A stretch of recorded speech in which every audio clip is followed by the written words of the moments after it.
ফুটিয়ে তোলা যায়। কোন আদর্শ নেই মহাপ্রভুর মধ্যে। প্রভু যেমন লেখাপড়াকে সম্মান করেছেন, তেমনি মা বাবার প্রতি শ্রদ্ধা, তেমনি গুরুজনের প্রতি শ্রদ্ধা, তেমনি সমাজের সাম্যতা, তেমনি ভগবানের ভজন, প্রত্যেকটা আদর্শ সাম্যবাদের প্রধান অজ্ঞাতা কলিবাবুর অবতার গৌর সুন্দর। মায়ের প্রতি এত শ্রদ্ধা, যদি আপনারা একবার ভেবে দেখেন, প্রভু যখন সন্ন্যাস নিলেন মাকে গিয়ে জিজ্ঞাসা করেছেন, মা তুমি বলো আমি কোথায় থাকবো? মা বললেন, নিমাই তুই পুরীধামে থাক, কারণ প্রতি বৎসর বাংলার ভক্তরা যাবে রথযাত্রার সময়, অন্তত এই ভক্তদের কাছে আমি তোর সংবাদটা তো পাবো। মায়ের কথা এতটুকু নড়চড় করেননি। মা বলেছেন পুরীধামে থাক, প্রভু পুরীধামে থাক। কত মাতৃভক্তি তার! এর চাইতে বড় কথা, মা বাবার চরণে যদি শ্রদ্ধা ভক্তি না থাকে, সবচাইতে বড় কথা হলো কি, এই মনুষ্য জন্ম সার্থক হয় কিসে?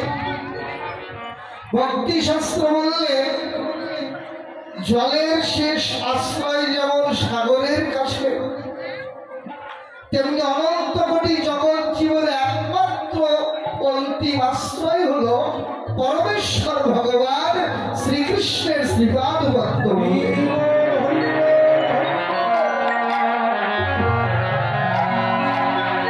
যে যত মতপথ অবলম্বন করেন না কেন, যত সাধন ভজন করেন না কেন, মত পথের তো অভাব নাই। কত রকমের সাধনা, কত রকমের ভজন আমরা করি, কিন্তু যত কিছুই করেন কৃষ্ণচরণ প্রাপ্তি না হওয়া পর্যন্ত এই মনুষ্য জন্মের সার্থকতা লাভ হয়নি, হবেও না। এটা হলো জীবের চরম প্রাপ্তি। সেই কৃষ্ণচরণ পর্যন্ত যে পৌঁছাবে, এর জন্য যে সাধনার সিঁড়ি একটা একটা করে বাড়ি দিতে হবে, সেই সিঁড়িগুলোর স্থূলের ঘরের প্রথম সিঁড়ি হলো মা বাবা। যখন আপনি শ্রী গুরুচরণ আশ্রয় করতে যাবেন, গুরুদেব দীক্ষা দেওয়ার আগেই মা বাবার অনুমতিটা নিতে হবে। মা বাবা অনুমতি না দিলে শ্রী গুরুদেব আপনাকে দীক্ষা পর্যন্ত দেবেন না। তাহলে মা বাবার এই মা, সহজ কথায় মা শব্দটার যে কি এমন অর্থ আছে, যে অর্থ ভগবান পর্যন্ত আমি অনুভব করতে।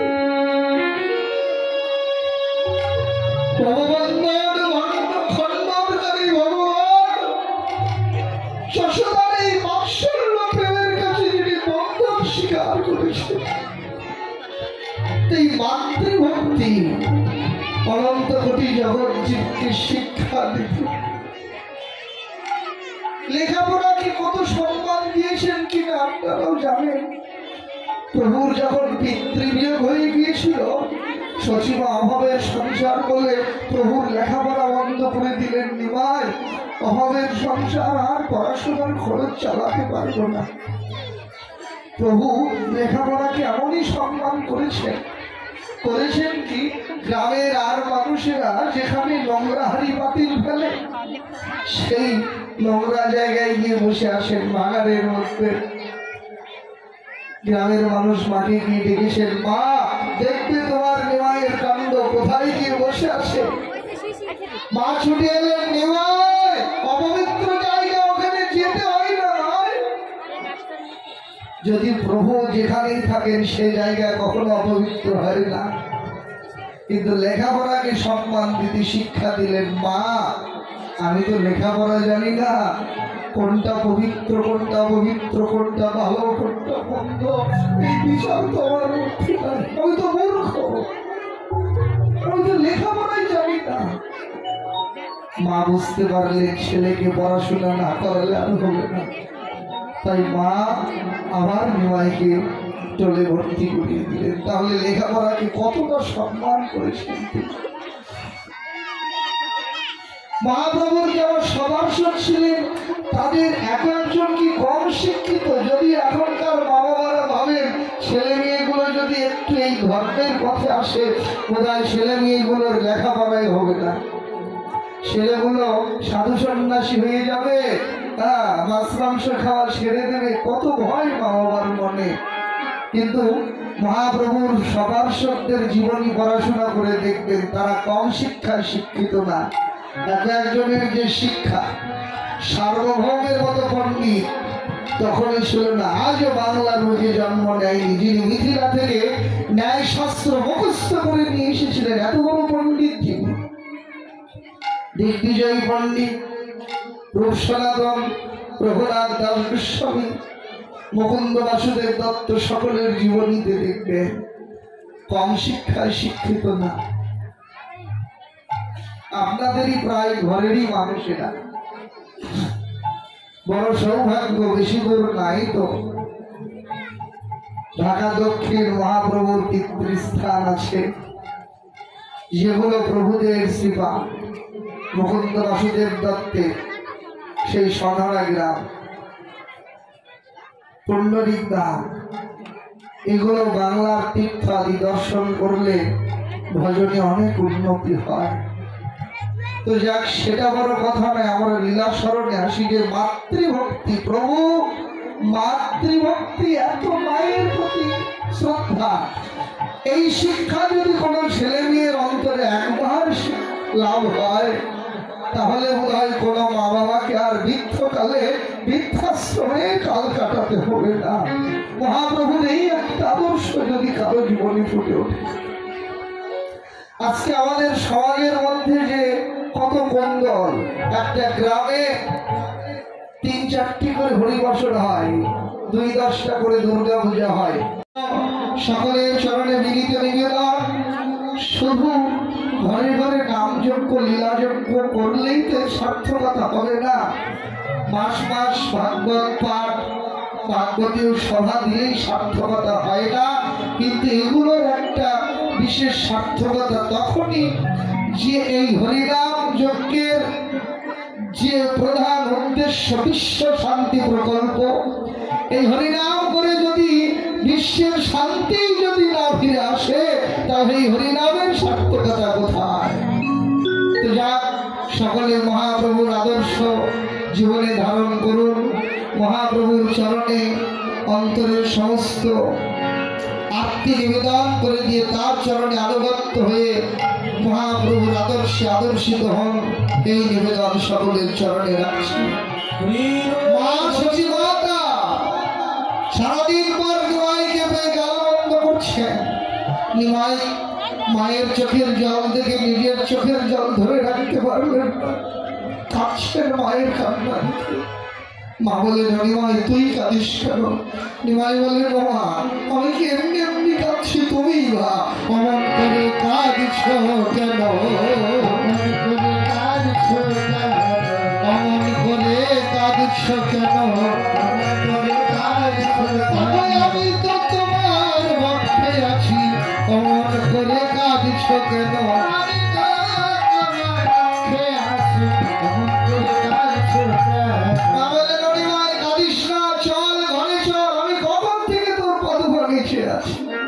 নিমাইকে তুলে আসলে নিমাইয়ের চোখের জল মুছে দিয়ে নিমাইকে নিয়ে ঘরে যেতে লাগলেন।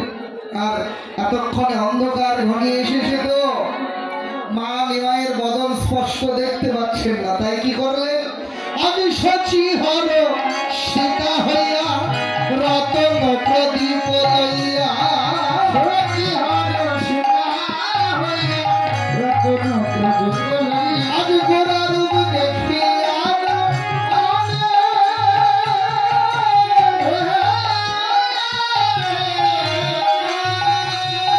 কহিতেছে সচিবাই মোহরে মোহরে নিতাই। আদরে দাঁড়িয়েছিলেন বৈষ্ণব কবি কেশব দাস মহন্ত। ভাবযজ্ঞ দেহে মাকে ডেকে বললেন, মা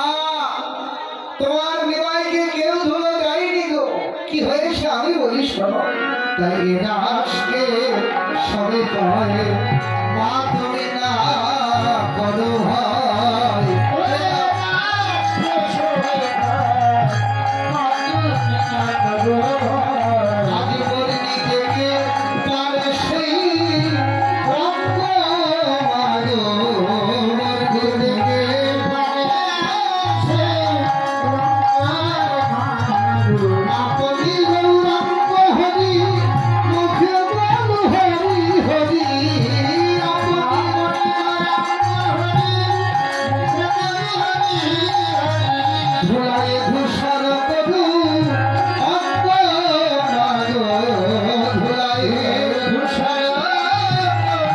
তুমি শুধু তোমার নিমাই বদন দেখলে আমাদের দিকে একবার তাকিয়ে দেখলে না দেখো আমরাও মেখেছি দেখো আমরাও মেখেছি তোমার নিমাই একা নয় নয় আমরাও মেখেছি হরিনাম সংকীর্তনের ধুলোয় আমরাও মেখেছি সংকীর্তনের ধুলোয় আমরাও মেখেছি বলেন মা তোমার নিমাইকে কেউ ধুলো দেয়নি বরং তোমার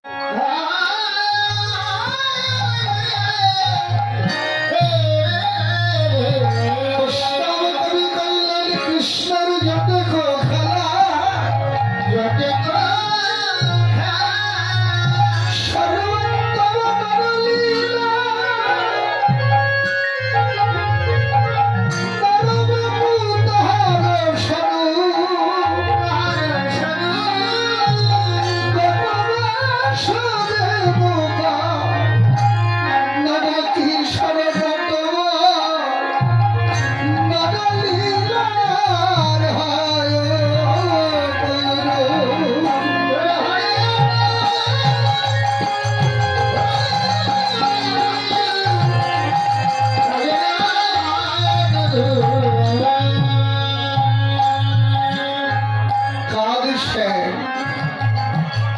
কাঁদছেন কে গো ভগবান কাঁদছেন এও কি হয় ভাগবত বললেন হে বিশ্ববাসী আমি ভাগবত তোমাদের জন্য আমার বুকে করে নতুন একটা সংবাদ এনেছি তোমরা এতদিন শুনেছ জেনেছ বলেছ যে ভক্ত ভগবানের জন্য কাঁদে ভাগবত বললেন তোমরা শুনবে কি গো বলবে কি সবাই প্রত্যক্ষ তাকিয়ে দেখো শুধু ভক্তই ভগবানের জন্য কাঁদে না ভগবানও তার ভক্তের জন্য কত ব্যাকুল হয়ে কাঁদে কাঁদছেন শ্রীরাম ও শ্রীরাম বলে গাজু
করিস না, চল।